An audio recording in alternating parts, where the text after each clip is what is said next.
So, when do you think trust is built? Well, most people would probably say trust is built during those difficult times when life really gets hard or when a crisis happens, when people they need us the most.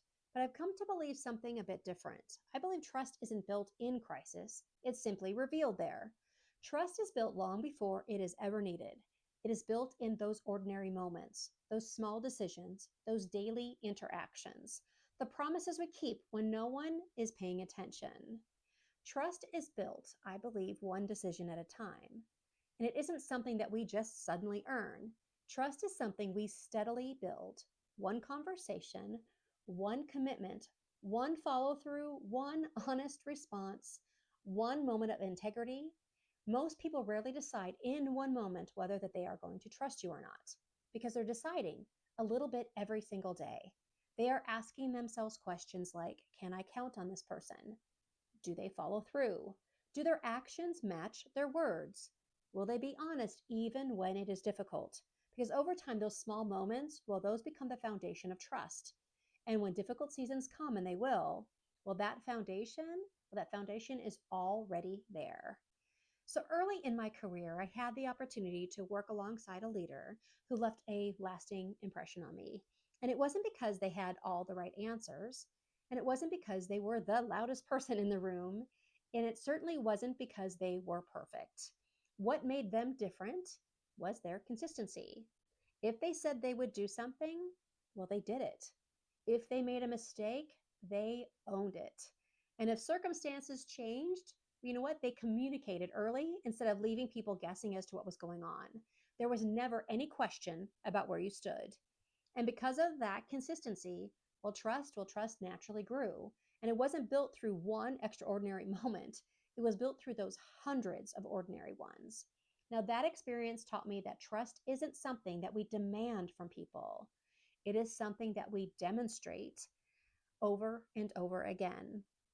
Now, there is alignment between what we do and what we say. And one of the reasons that trust matters so much is because it creates confidence.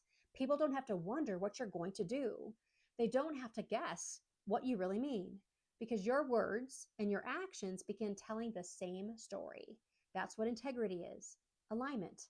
When what you say matches what you actually do. I've often said that alignment is about closing that gap between what matters most and how we live it. Well, the same is true in leadership. Trust, well, it grows when there's no gap between our commitments and our actions. And that's why I believe trust isn't built by what we promise. Trust is built by what we repeatedly practice every single day. Now, sometimes we may think that trust requires some grand gesture, but more often it grows through those everyday faithfulness. Returning that phone call, keeping your word, being on time to those meetings, following through afterwards, admitting when you're wrong, being dependable, listening well, and treating people with respect, whether anyone notices it or not. Because those may seem like little and small things, but leadership is often built on those small things done consistently. Every one of those moments is a deposit into that relationship. And then over time, well, those deposits, they become trust.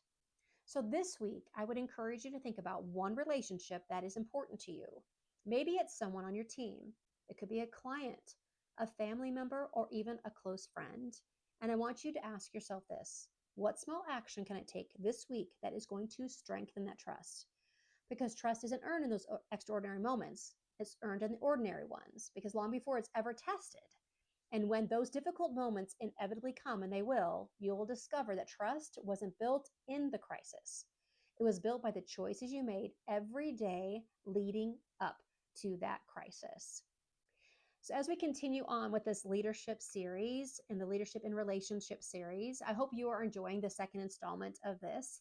And I would love for you to subscribe and join me next week as we talk about one of the most overlooked leadership skills of all, and that is listening.